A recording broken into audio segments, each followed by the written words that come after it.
حکایت رومی، بچے کی گواہی۔ رسول اللہ صلی اللہ علیہ وآلہ وسلم کی بارگاہ اقدس میں ایک کافر عورت بچہ اٹھائے حاضر ہوئی۔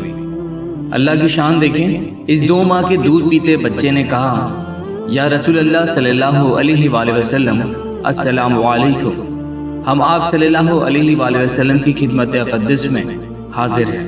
ماں کے چہرے کا رنگ زرد ہو گیا اور غصے سے کہنے لگی، خبردار، خاموش، یہ گواہی تیرے کان میں کس نے سکھا دی؟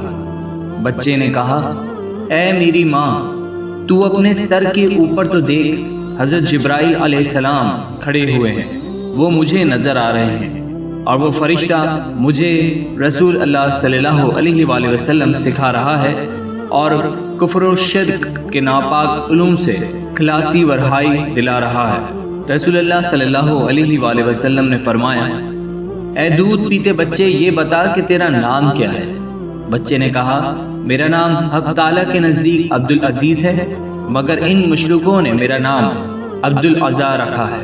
اس پاک ذات کے صدقے جس نے آپ صلی اللہ علیہ وآلہ وسلم کو پیغمبری بخشی، میں اس عزابت سے پاک اور بیزار اور بری ہوں۔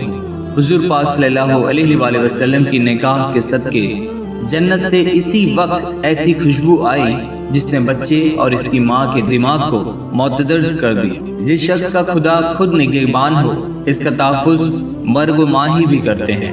بچے کے ساتھ ماں بھی ایمان و اسلام کی دولت سے مشرف ہو گئی۔